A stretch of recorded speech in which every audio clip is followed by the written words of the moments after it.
एक दिन में 17,000 नए कोरोना केस के बीच दिल्ली में 55 घंटे का वीकेंड कर्फ्यू लग गया है। सिर्फ जरूरी सेवाओं के लिए ही बाहर निकलने की इजाजत है और वो भी ई पास के साथ। सोमवार को कुछ और नए पाबंदियों के लगने की भी संभावना है।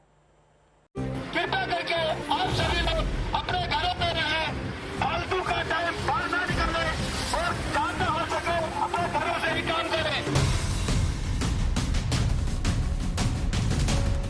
दिल्ली में मिनी लॉकडाउन शुरू, 55 घंटे का लॉकडाउन शुरू। आज और कल बंदिश के दिन, बेवजह घर से निकले तो एक्शन होगा। दिल्ली की सड़कों पर रात 10 बजते ही पुलिस कुछ इस तरह सक्रिय हो गई। जगह जगह बैरिकेडिंग कर दी गई और पुलिस ने हर आने जाने वाले से जवाब तलब करना शुरू कर दिया। बढ़ते कोरोना केस के बाद दिल्ली में ये मिनी लॉकडाउन की शुरुआत है। 55 घंटे का ये वीकेंड लॉकडाउन शुक्रवार की रात ठीक 10 बजते ही लागू हो गया और सोमवार की सुबह 5 बजे तक रहेगा। इस दौरान आवश्यक सेवाओं से जुड़े लोगों को छोड़कर सबकी आवाजाही पर रोक रहेगी। 10 बजते ही दिल्ली की सड़कें सूनी होने लगी क्योंकि वीकेंड लॉकडाउन का ऐलान काफी पहले कर दिया गया था। हाँ, आज रात के 10 बजे से और मंडे सुबह तक, ठीक है, कर्फ्यू है। सभी अपने यूनिफॉर्म पहनेंगे, ठीक है, अपना एक आध साथ लेके चलेंगे। ये डिलीवरी बॉय हैं जो डिलीवरी करते हैं, तो उनको बोला जा रहा है कि अपना आई कार्ड या ई पास आप लेके चलिए। यहाँ डॉक्यूमेंट्स की चेकिंग हो रही है। ज्यादातर आपको बाइक्स पे नजर आ जाएंगे। ये स्कूल बस है, उसमें चेकिंग हो रही है कि यात्री पैसेंजर्स इस तरह से नहीं जा रहे हैं। आपको बता दें कि जो पब्लिक यातायात है उसको 100% कैपेसिटी पे फंक्शन करने को अनुमति दी गई है। यहाँ पे पूछा जा रहा है कि क्या वजह है, वो अपना कागज दिखाते हुए ई पास है। मंडे तक 5 PM, ठीक है सर, आपके पास पास है, एक मिनट दिखा दीजिए जानकारी के लिए। तो रेस्टोरेंट के लिए है, मैं तो बंद करके आ रहे अभी तो बस। हाँ, वो दिखाना है मूवमेंट पास व्यूअर्स की जानकारी के लिए। मेरे को पिछली बार का अभी तो रिन्यू कराने के लिए अभी बोला है। अभी तो हम तो कल वैसे ही बंद है, कल परसों। अच्छा, आपका रेस्टोरेंट है यहाँ पे? अच्छा, ठीक है भैया, बेसिकली वही से बस बंद करके आ रहे हैं।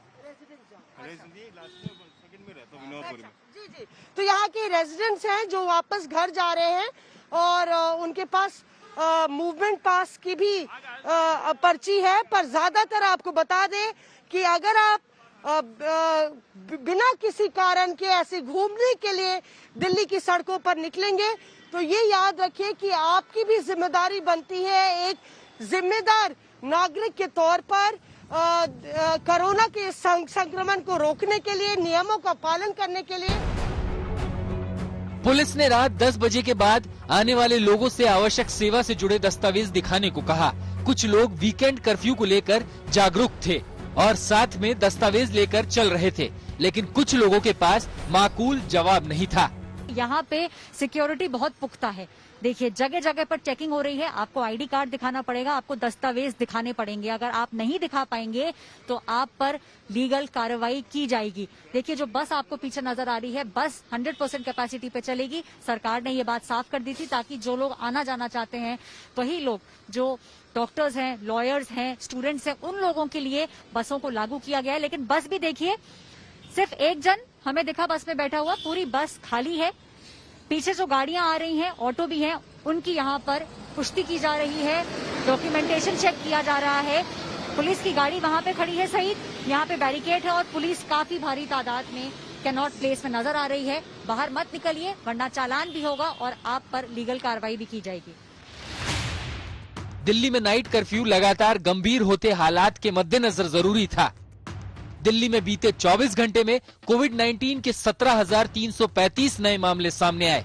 संक्रमण दर 17.73% तक पहुंच चुकी है और 9 लोगों की कोरोना की वजह से मौत हो गई है।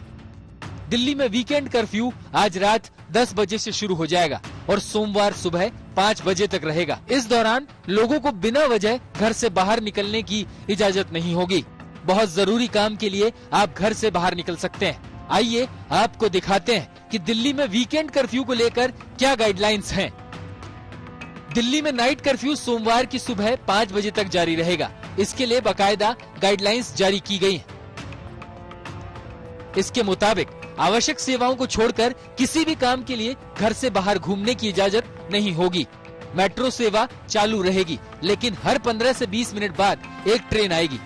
रेल, बस या हवाई यात्रा के लिए आवाजाही पर पाबंदी नहीं होगी। अस्पताल, हेल्थ सेंटर, पुलिस, अग्निशामक और आपातकालीन सेवाएं सामान्य रूप से चालू रहेंगी। आवश्यक सुविधाओं जैसे खाना, सब्जी आदि की बिक्री नहीं रोकी जाएगी। प्राइवेट दफ्तरों में आधी संख्या 50% कर्मचारियों को ही बुलाने की अनुमति होगी। गैर जरूरी सेवाओं के अलावा सभी सरकारी कर्मचारी घर से ही काम करेंगे। वीकेंड कर्फ्यू के दौरान आवश्यक वस्तुओं और सेवाओं की आपूर्ति से जुड़े लोगों को कर्फ्यू के दौरान आने जाने के लिए ई पास जारी किए जाएंगे। इसके लिए दिल्ली सरकार की वेबसाइट www.delhi.government.in पर आवेदन करना होगा। एसेंशियल सर्विसेज वालों के लिए तो रिलैक्सेशन पहले से भी रहा है, तो अभी तो कई बार लॉकडाउन लग गया है, तो लोगों को भी आइडिया है। अगर कोई बहुत इमरजेंसी है किसी का है तो उसके लिए डीएम ऑफिस से, एसडीएम ऑफिस से कर्फ्यू पास भी जारी किया जाए। दिल्ली में कोरोना का मामला काफी गंभीर हो गया है। राहत की बात यह है कि अभी अस्पताल में दाखिल होने वाले मरीजों की तादाद कम है। ब्यूरो रिपोर्ट, आज तक। आज तक को प्रधानमंत्री नरेंद्र मोदी के फिरोजपुर दौरे से जुड़ी अहम डिटेल हाथ लगी है। वो डिटेल जिसमें पीएम की सुरक्षा को लेकर कई अहम बातें दर्ज है। प्रधानमंत्री जब पंजाब दौरे पर थे तो सुरक्षा के कड़े बंदोबस्त की जरूरत क्यों थी?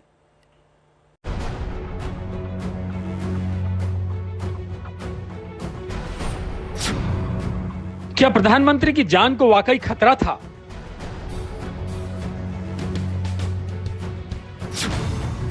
प्रदर्शनकारी अचानक आए या प्रायोजित थे?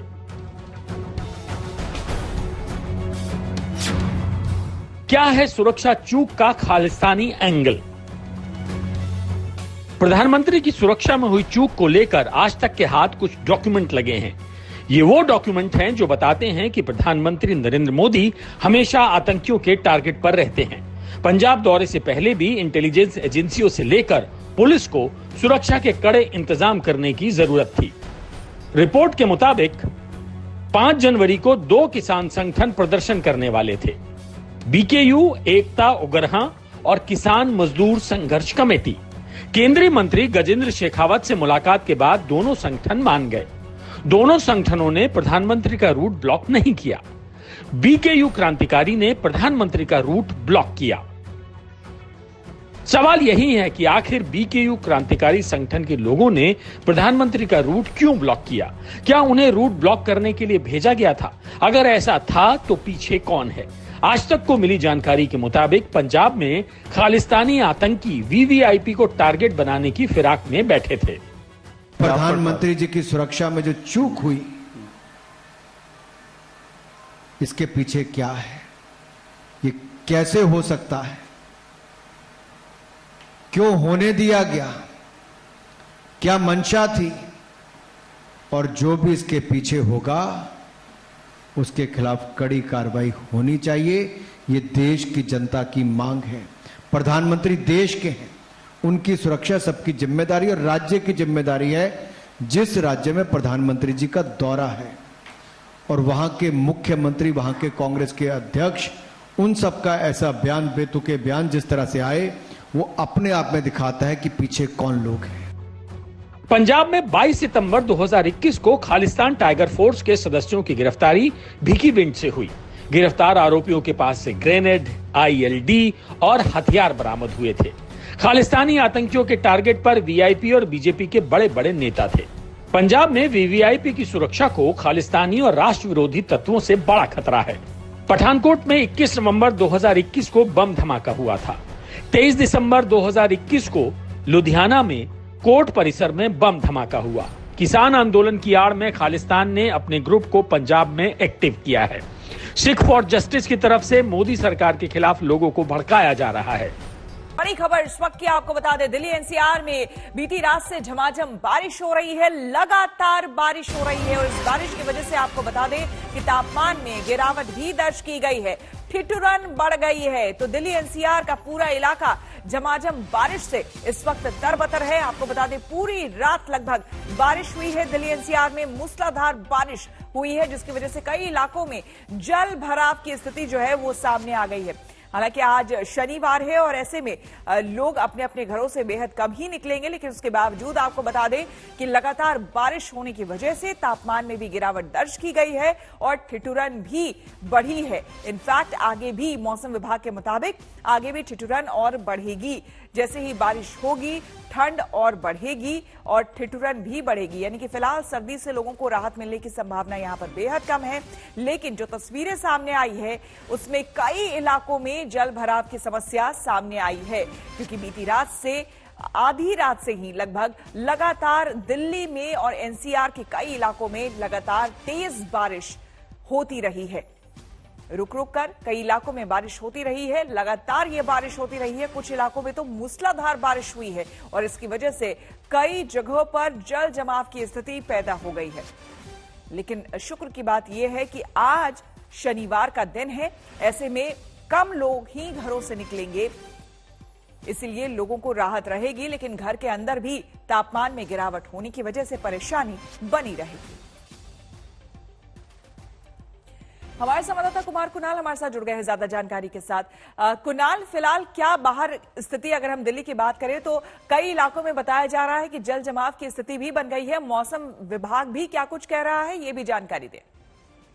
देखिए, आज जो बारिश हुई है आधी रात के बाद, उसकी वजह से कई इलाकों में वाकई परेशानी बढ़ी है। लेकिन चूंकि आज वीकेंड कर्फ्यू भी है दिल्ली में, तो इसलिए लोगों को बाहर निकलना बहुत ज्यादा होगा नहीं, इसीलिए परेशानी बहुत ज्यादा बढ़ेगी नहीं। लगभग 5 सेंटीमीटर बारिश हुई है सफदरजंग में और ये जो बारिश का सिलसिला है आज पूरे दिन कम से कम जारी रहेगा। तो ये जिस तरीके से पहाड़ों पर बर्फबारी हुई और पश्चिमी विक्षोभ की वजह से ये बारिश हो रही है दिल्ली में, और ये कम से कम आज जारी रहने की पूरी संभावना है। केवल दिल्ली नहीं बल्कि आसपास के तमाम इलाकों में, पश्चिमी उत्तर प्रदेश, हरियाणा, पंजाब, हिमाचल प्रदेश, जम्मू कश्मीर, हर जगह ये बारिश रहेगी। और आने वाले दिनों में ये केंद्रीय जो सेंट्रल इंडिया है उसकी तरफ बढ़ेगा, मध्य प्रदेश और उत्तर प्रदेश के बाकी इलाकों में भी जाकर के बारिश करेगा। तो ये एक अच्छा स्पेल है जो हर जगह तमाम उत्तरी भारत के राज्यों में ये बारिश करेगा और अच्छी खासी बारिश कर रहा है। बिल्कुल, शुक्रिया आपका कुणाल तमाम जानकारी के लिए। और एक और बड़ी खबर आपको बता दें, देश में कोरोना का ग्राफ तेजी से बढ़ता जा रहा है। जी हां, महाराष्ट्र में 24 घंटे में करीब 41,000 नए मामले सामने आ चुके हैं। वहीं दिल्ली में भी कल यानी कि एक दिन में ही 17,000 से ज्यादा केस दर्ज किए गए हैं। अन्य राज्यों में भी हालात बिगड़ते जा रहे हैं।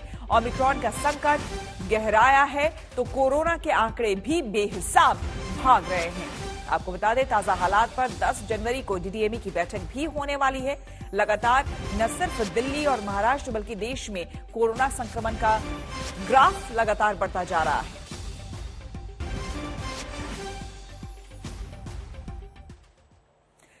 और देश में टॉप 5 संक्रमित राज्यों की अगर हम बात करें तो महाराष्ट्र, दिल्ली, पश्चिम बंगाल, तमिलनाडु और कर्नाटक ऐसे राज्य हैं जहां पर कोरोना बहुत तेजी से फैल रहा है। भारत में कुल केसों में 67.29% नए केस इन्हीं 5 राज्यों से आए हैं, जबकि कुल केसों के 30.97% केस सिर्फ महाराष्ट्र से मिले हैं। ऐसे में एक्सपर्ट कोरोना की तीसरी लहर को लेकर दिल्ली, मुंबई को चेता रहे हैं।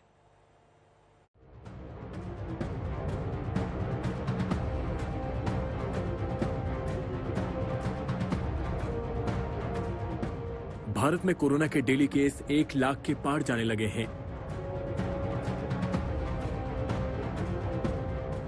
कोविड केस में पिछले 24 घंटे में 28% का इजाफा हो चुका है। दिल्ली, महाराष्ट्र और बंगाल में कोरोना की रफ्तार खतरनाक है। लखनऊ में कोविड संक्रमण को रोकने के लिए धारा 144 लगा दी गई है। शहर शहर कोरोना त्राहिमाम मचा रहा है। ऐसे में पंजाब के अमृतसर से एक और डरावनी खबर आ गई है। पंजाब के अमृतसर से इंटरनेशनल एयरपोर्ट पर इटली से आई एक और फ्लाइट ने हड़कंप मचा दिया है। जी हां, इटली की इस फ्लाइट में 150 लोग कोरोना पॉजिटिव निकले। हम आपको बता दें कि कल भी इटली से आई फ्लाइट में 125 लोग कोरोना संक्रमित निकले थे। देश में बेकाबू होते कोरोना के बीच IIT कानपुर के प्रोफेसर मनिंद्र अग्रवाल ने दिल्ली और मुंबई को लेकर सबसे बड़े खतरे की आशंका जाहिर की है। मनिंद्र अग्रवाल के मुताबिक अगले 10 दिनों में दिल्ली और मुंबई में कोरोना का पीक होगा, यानी सबसे ज्यादा कोरोना केस होंगे। उनके मुताबिक दिल्ली और मुंबई में एक दिन में 30 से 50 हजार के बीच कोरोना केस आ सकते हैं। So we can only give a range, that is Mumbai peak being somewhere between 30 to 60,000 cases a day and Delhi being somewhere around same 35 to 70,000 cases a day. देश में 9 महीने बाद फिर एक बार 24 घंटे के नए केस का आंकड़ा 1 लाख के पार हुआ है। पहली बार पिछले साल दूसरी लहर के दौरान अप्रैल में संक्रमितों की संख्या एक दिन में 1 लाख के पार हुई थी और 4 लाख से अधिक तक गई थी। बता दें कि इस बार करीब 5 गुना रफ्तार से संक्रमण बढ़ रहा है। आज तक ब्यूरो। पहली लहर में देश में अस्पतालों में बेड की कमी हुई, दवाओं की कमी हुई। कोरोना की दूसरी लहर में देश में ऑक्सीजन की कमी हुई। कोरोना की तीसरी लहर में क्या स्वास्थ्य व्यवस्था संभालने वाले डॉक्टर्स की कमी हो सकती है?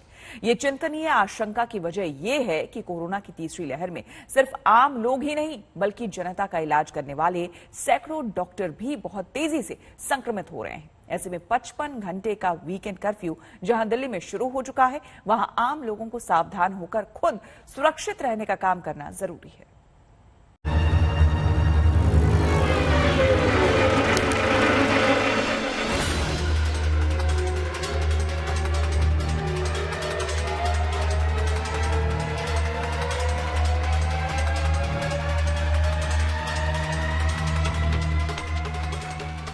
दूसरी लहर में जो लगातार देश को बचाने के लिए लड़ते रहे, जो डॉक्टर जान जोखिम में डालकर देशवासियों की कोरोना से रक्षा करते रहे, क्या तीसरी लहर में वही डॉक्टर्स भी कोरोना से बहुत तेजी से संक्रमित हो रहे हैं? सीधे देश की तस्वीर देखकर आंकड़े जान लीजिए। दिल्ली के सरकारी अस्पतालों में 100 से ज्यादा डॉक्टर्स और स्वास्थ्य सेवा में जुटे लोगों को अब तक कोरोना होने की जानकारी मिली है। चंडीगढ़ पीजीआई में अब तक 352 doctor, health care worker corona positive हो चुके हैं, जिनमें 157 डॉक्टर्स हैं। महाराष्ट्र में अब तक 356 डॉक्टर कोरोना संक्रमित हुए हैं। पश्चिम बंगाल में 400 डॉक्टर और मेडिकल स्टाफ को कोरोना की जानकारी आ चुकी है। उत्तर प्रदेश में करीब 75 डॉक्टर और हेल्थ केयर वर्कर पॉजिटिव हुए हैं।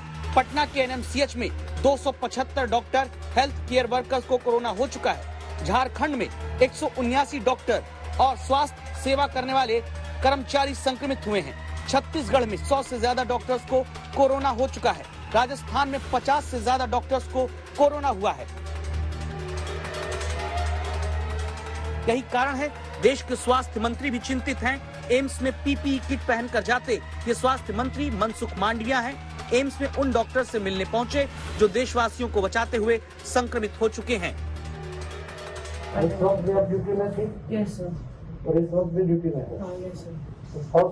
और सेकंड वेव में आप हिट नहीं होगी और सेकंड थर्ड वेव में होगी। अच्छा, एम्स सहित देश में जो हमारे हेल्थ वर्कर्स है, दर्दी नारायण की सेवा कर रहे हैं, उसके अच्छी स्वास्थ्य के लिए मैं ईश्वर से प्रार्थना करता हूं। हमारे हेल्थ वर्कर्स स्वस्थ रहेंगे तो हमारे देश के नागरिकों की सेवा अच्छी तरह से कर पाएंगे। इसलिए हमारा हेल्थ वर्कर्स का स्वास्थ्य बहुत आवश्यक है, बहुत जरूरी है। और मैंने व्यक्तिगत रूप में हमारे रेसिडेंट डॉक्टर्स, हमारे नर्सेज और हॉस्पिटल में जुड़े हुए सभी हेल्थ वर्कर्स जो अपनी कोविड ड्यूटी निभा रहे हैं, अपनी जनरल ड्यूटी निभा रहे हैं, उससे भी बातचीत करके उसको प्रोत्साहित किया है। पिछले एक हफ्ते में दिल्ली के अलग अलग सरकारी अस्पतालों में, जिसमें एलएनजेपी, आरएमएल, बड़ा हिंदूराव जैसे सरकारी अस्पताल शामिल है, वहां पे डॉक्टर्स और हेल्थ केयर स्टाफ के कोविड पॉजिटिव होने के मामलों में लगातार तेजी आई है। ऐसे में हेल्थ केयर इंफ्रास्ट्रक्चर पे एक बड़ा लोड बढ़ सकता है। भले ओमिक्रॉन वेरिएंट में यह कहा जाए कि संक्रमित होने वाले मरीजों को ज्यादा अस्पताल में भर्ती होने की नौबत नहीं आ रही, लेकिन आप सोचिए, जहां देश में आबादी इतनी ज्यादा है, वहां 1000 संक्रमित पर 10 मरीज भी अगर अस्पताल जाने लगे तो आगे लगातार बढ़ते संक्रमण में कितना दबाव अस्पतालों पर होगा, जबकि डॉक्टर खुद संक्रमित हो रहे हैं। मुंबई में कोविड पॉजिटिव रेजिडेंट डॉक्टर्स की संख्या 300 से ऊपर है। एक रेजिडेंट डॉक्टर ने ट्वीट करके ये जानकारी दी कि कई ऐसे रेजिडेंट डॉक्टर्स हैं जिनके सिम्टम्स हैं, लेकिन फिर भी वो आम जनता के लिए काम कर रहे हैं। मुंबई समेत महाराष्ट्र में डॉक्टरों के खुद ही कोरोना के चपेट में आने की खबरें चिंता की इसलिए बड़ी हैं, क्योंकि महाराष्ट्र रेजिडेंट डॉक्टर्स एसोसिएशन बताती है सायन अस्पताल में 98 डॉक्टर, जेजे अस्पताल में 84 डॉक्टर, केईएम अस्पताल में 70 डॉक्टर, नायर अस्पताल में 59, कूपर अस्पताल में 60 डॉक्टर समेत महाराष्ट्र में कुल 356 डॉक्टर कोरोना संक्रमित हुए। देश में डॉक्टर हो या हेल्थ वर्कर, ये अगर बीमार हुए तो भले बेड का इंतजाम लाख हो जाए, ऑक्सीजन सपोर्ट मिल जाए, आईसीयू की सुविधा पा जाएं, लेकिन इलाज कौन करेगा? इसके लिए जिम्मेदार कौन? डॉक्टर्स का आरोप है जिम्मेदार है स्वास्थ्य व्यवस्था को लेकर ढुलमुल रवैया अपनाने वाली सरकारें। इस सब का कारण क्या है? नवंबर में रेसिडेंट डॉक्टर्स ने ये प्रोटेस्ट लॉन्च किया था, जिसमें हमने कहा था please NEET PG counselling process को जल्द से जल्द खत्म कीजिए, और अगर वो प्रोसेस खत्म हो जाती तो आज हम 66% कैपेसिटी पे वर्क नहीं कर रहे होते। ये ऐसे ही चलते रहा तो इंडिया में थर्ड वेव में डॉक्टर्स की बहुत ज्यादा कमी हो जाएगी। याद करिए, जब नवंबर से लेकर दिसंबर तक हमारे देश के रेजिडेंट डॉक्टर नीट पीजी की काउंसलिंग जल्द कराने के लिए हड़ताल कर रहे थे, पुलिस से धक्का खा रहे थे, ताकि हजारों डॉक्टर जो नीट पीजी काउंसलिंग को लेकर अदालत में फैसला लटके होने से अस्पताल नहीं आ पा रहे, वो जल्दी आ जाएं। कोरोना की तीसरी लहर अब तेजी से चढ़ रही है। अब जाकर शुक्रवार को सुप्रीम कोर्ट ने नीट पीजी काउंसलिंग पर फैसला सुनाया है। तब तक देश में सैकड़ों डॉक्टर भारी दबाव के बीच इलाज करते करते खुद संक्रमित हो चुके हैं। इसीलिए अब ये जरूरी है कि आम लोग लापरवाही न करें, खुद सावधान रहें। मुंबई से पंकज उपाध्याय और दिल्ली से अमित भारद्वाज के साथ आज तक ब्यूरो।